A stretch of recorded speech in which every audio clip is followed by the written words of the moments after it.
Okay guys, yes, I shaved my beard, but I don't want to talk about that. What I want to talk about is Metropolis. Now, this is a classic movie. It came out in the 1920s. It's a silent film, most expensive silent film ever. And it is definitely a spectacular take on the movie. They really don't spare any expense, as you'll see if you're going to watch the movie. It takes place in this futuristic setting. The basic plot is that there's two cities, and one is almost a utopian setting, and the other one's kind of a hellish setting, but it's basically dealing with the class struggle, which was very apparent in the 1920s. But I'll get to that later. I'll talk about the actual picture right now. The picture in the film is breathtaking. It is an amazing take. The special effects they throw in are just, I can't put them into words. I mean, it's amazing for the time period. It is like, it's stuff that you don't even see in modern movies. Level of quality in there, just the scene takes, everything is just spectacular. It's just a pretty film, is a good way of putting it. Another way of putting it is it's 1920s version of Avatar, even though I hated Avatar. This movie definitely does not disappoint in visuals. Throughout it, the main actors are wonderful. They all communicate the emotions, what they're trying to say, even though they're not talking very much. And that's a huge thing when it comes to silent films, because you don't get the constant, dialogue, so you don't really know all these minor conversations that are going on. So every time some words flash up, they're always really important. Well, that tends to make the story, how do I put this? It kind of weakens the overall story. But in this movie, they seem to work around it, or it works for it. Another thing that I'll mention dealing with actors is the extras. The extras are just great in this film, how they use them. They almost make it into some kind of dance movie. It's really kind of interesting how they use these people, because they basically have them do similar movements for the most part, or actions, but by doing it, they show the unity within the group, and they also communicate.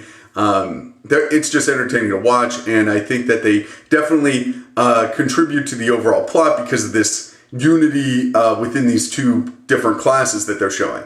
Now to get to that, this movie, like I said, deals with two different basic cities. There's the worker city that keeps the city rolling and everything, but it's crap. And then there's this utopian city for the managers and everything. You follow?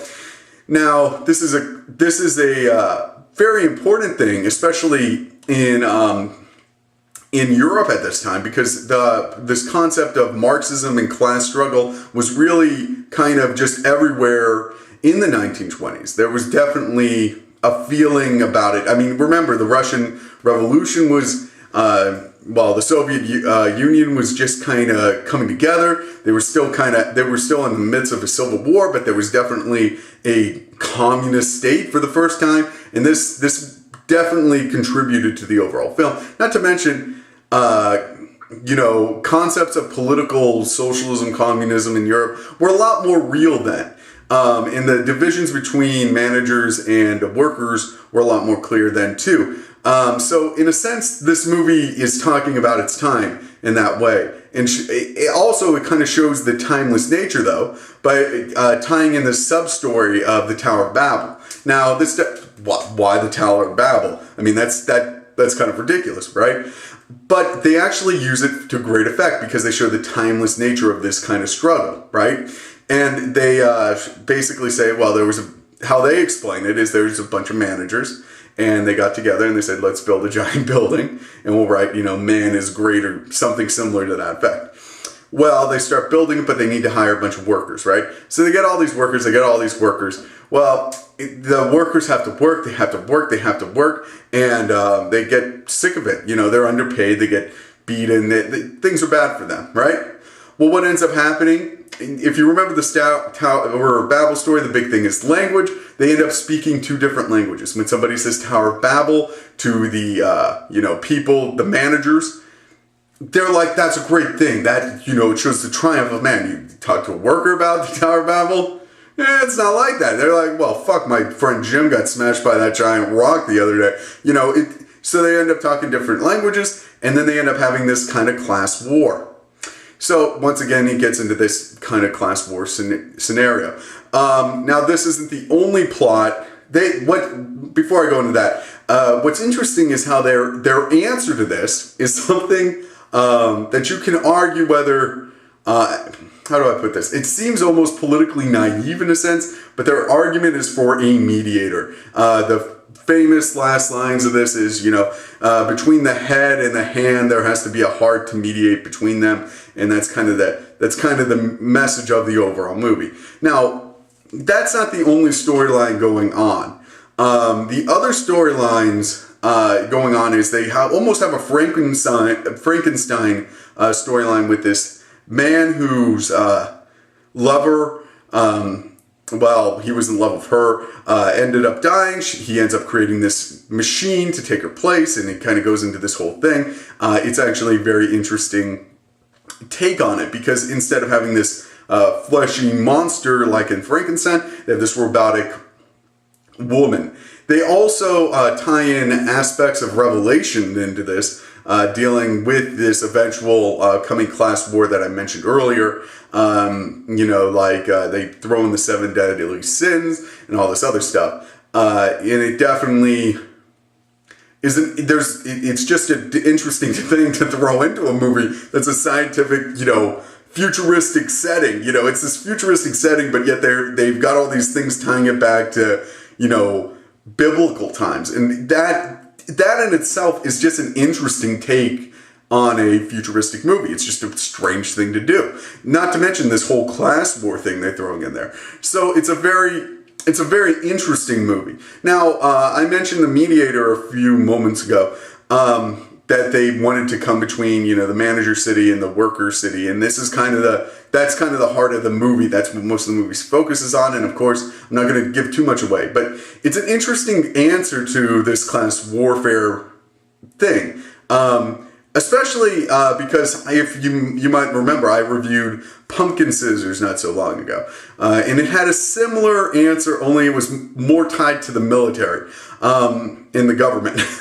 This concept of a mediator answering this class war conflict is an interesting one, and in a sense, you can argue whether this actually politically came true. You could point to huge governments that are not necessarily, communist or, worker states, if you want to put it that way, but they are, I guess fascist would be the answer. I don't know. That you can kind of see this willingness for a third option, this want for a mediator is kind of shows you how elements politically were developing in the period of time. Now that's a bit of a reach, I understand, but at least that's partly what I came out with it. If I'd seen it during the day when it was on, in theaters in the 1920s, I don't think I would have come to that. But in retrospect, that's something that I gleamed onto. Of course, I watched a movie about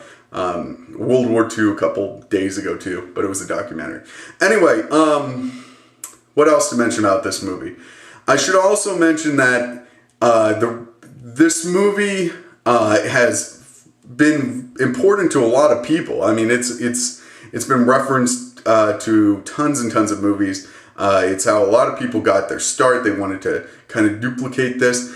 I think what I'll say is this, is that this movie is something that is timeless, but also it shows the problems humanity suffers in a timeless way too. In other words, it shows the potential of humanity, and then it shows the limitations of humanity at the same time. And I think that's a huge aspect of the movie. Now, I'm sure film experts will say a bunch of other stuff, but I'm not a film expert. I'm just a fuck. So I think I'm going to leave it there. Subscribe, comment, rate. If you think this is a good movie, drop a comment. If you hate this movie, it is kind of long.